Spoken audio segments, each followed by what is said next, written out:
Süleymanın məsəlləri 21-ci fəsil. Padşahın ürəyi Rəbbin əlindədir. Onu su arxı kimi istədiyi səmtə döndərər.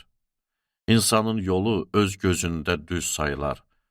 Lakin ürəkləri Rəbb yoxlayar. Rəbb ona qurban təqdimindən çox, salihliyə, ədalətə riayət edilməsini istər.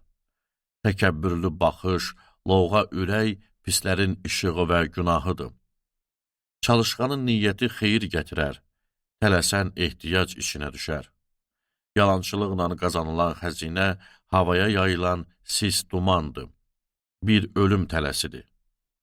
Zorakılığına görə pislər süpürülüb atılacaq. Çünki onlar ədalətə əməl eləmək istəmir.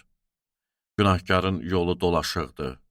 Pak insanın elədiyi doğru sayılır. Davakar arvadla bir evdə yaşamaqdansa, damın bir küncündə yaşamaq yaxşıdır. Pis insan şərə can atar. Qonşusu gözündə lütf tapmaz.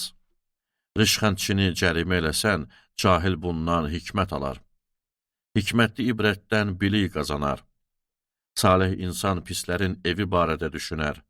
Çünki pislər alt-üst olub bəlaya düşər. Qulağını tutub kasıbın fəryadını eşitməyənin fəryadına cavab verilməyəcək. Gizli hədiyyə qəzəbi, qoltuqdakı rüşvət hiddəti yatırar. Haqq öz yerinə gələndə salih sevinər. Şər iş görənin başı bəlaya düşər. Kim ki ağlın yolundan çıxar, ölülər cəmaatı arasında uyuyar. Zövq səfaya düşkün olan ehtiyaca düşər. Şərab və yağlı yemək hərisi sərvət tapmaz. Pis insan salihin yerinə, xain əməli salihin əvəzinə girov verilər. Davakar, deyingən arvadla yaşamaqdansa, çöllükdə yaşamaq yaxşıdır. Hikmətlinin evində istənilən xəzinə və bolluq var. Axmağın nəyi varsa, yeyib qutarar. Salihlik və sədaqətin ardınca gedən həyat, salihlik və şərəf tapar. Bir hikmətli qəhrəmanların şəhərinə hücum çəkər, alınmaz qalanı darmadağın eləyər. Ağzını, dilini tutan insan canını bəlalardan saxlayar. Lovğa, təkəbbürlü adam rişxəndçi adlanır. Lovğalandıqca lovğalanır. Tənbəlin arzusu onu ölümə aparır. Çünki əlləri zəhmətdən qaçır.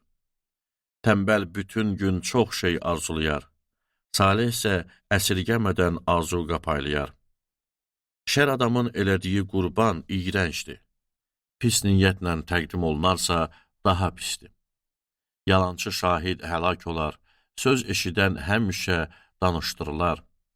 Şər adam üzünü sərtləşdirər, əməli salih tutduğu yolu möhkəmləndirər.